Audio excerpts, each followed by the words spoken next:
topic of safety.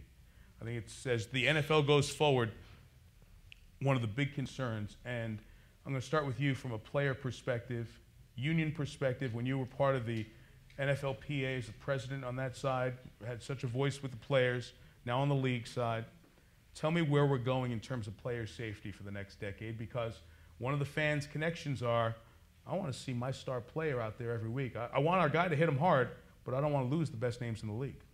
I think is where we have to go. The league and the Players Association, what the two entities had to do was protect the players from themselves. I was one of those guys who played reckless. You play the game one way. You're fearless, and you have no regards to your body, to your mind. You're just playing the game. Did you ever knock a guy out? I've knocked a guy out, and I've been knocked out. And it's not fun, but when you're in between the whistles, when that whistle blows, all bets are off, and is either be hit or become the hitee. And where the league is going, and where the Players Association is going, and where under Commissioners Goodell guidance and leadership, it's about sending the right message. It's about playing the game right. So where many will criticize some of the policy changes, it's the right thing to do, because we're now, once you move beyond the game, you're a husband, you're a father. You want people in their right minds. You want people to still be able to walk around and play with their children. And it has to be a point of emphasis. So I think it's the absolute direction that under leadership we need to go. Rich, in the locker room, player safety, it's not a general topic, but it's always a concern on players' minds. Yeah, but you know, they don't talk about it though. I mean, unless, I don't know, maybe it's an unspoken thing, unless there's a penalty involved, like a questionable call and a hit on the quarterback, because we all know they're trying to protect the quarterbacks. The Jets had a play a couple of weeks ago where one of their rookie defensive linemen pushed, I forget the quarter, it might have been Brady, he barely touched him and pushed him, and he got called for roughing the passer. And so unless something like that comes up, you really don't hear the players talking about it that much in the locker room.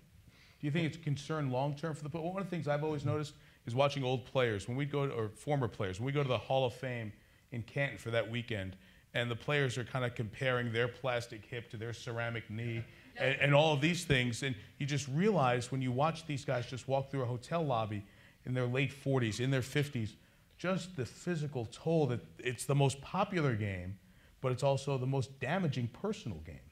I've seen guys, and Troy knows him, a former Wisconsin player, Al Toon, who was honored last night. I was there in 1992, the day he retired, because he had post-concussion syndrome. It was about a month after his last game, and he was walking out of the press conference, and he was still so dazed, he didn't know where he was. Well, he knew where he was, but I mean, he was still not there. He couldn't even drive home that day. He had to have his wife drive home. And fortunately, Al is doing great now. He's a successful businessman. I've also seen the absolute worst. I was there the day Dennis Byrd broke his neck and was paralyzed in 1992, actually 2 days after Toon retired. It happened that same weekend. And, he, you know, just a life-changing, in a flash, life's change. I take that concern to the booth when we do games, because you don't know when you have to be prepared for a catastrophic injury, and you hope and pray that doesn't happen. But the field is the same size as, you know, when guys are playing with leather helmets. It's 100 yards long and 53 yards wide. Yet we've taken body fat down significantly. We've increased the speed of the athletes, the size of the athletes, their muscle mass. So essentially what we've done is we've taken the test track for these, because they're car crashes. I mean, you've lived it. I don't know how you guys do it. They're car crashes with two cars moving at a good rate of speed, hitting each other. We've taken that, we've turned the little cars into big trucks, and we've kind of shrunk the surface because of the speed. And it's the same game 70 years ago with far different people playing it. And where we are, if you don't mind me going back to Rich's point, is with the league and the Players Association putting that out front, it allows us to educate a younger generation. The reason why players don't talk about injuries is because we don't want to show a sign of weakness. To talk about injuries is, for a man, a professional athlete, it's showing a sign of weakness. You cannot go on the field and compete if I just expose, or I've just shared with a player, my teammate, a coach, a sign of weakness. So we're trying to stay in front of health and safety by educating the next generation to say, if the kid is feeling, if he's hurt, to go to his parent or coach and say, it's time for to remove this young man off the field and take it out of the player's hands, because as an athlete, you don't know any better. John, before you became an executive in programming, and I apologize for not saying this earlier, you were in the truck producing NFL games, and John was one of our great producers, people responsible for everything that happens, what the announcers say, what shows on the air. And you know, John, when there was a great collision in the NFL, and you could get the natural sound from the microphones on the sideline, that's great TV. And now as broadcasters, we're all conflicted with the connection to the fan of the excitement of the car crash and the reality of the safety element being involved. Well, I think there is an element of the popularity of football, just not the NFL and college, which rests in the physical nature of it. And I think if anybody says anything to the contrary, they're not being truthful. So that's number one. Number two, I think it's absolutely incumbent upon leagues to legislate. And I think it's incumbent upon the NFL in terms, the game is still really physical, Mike, as you said.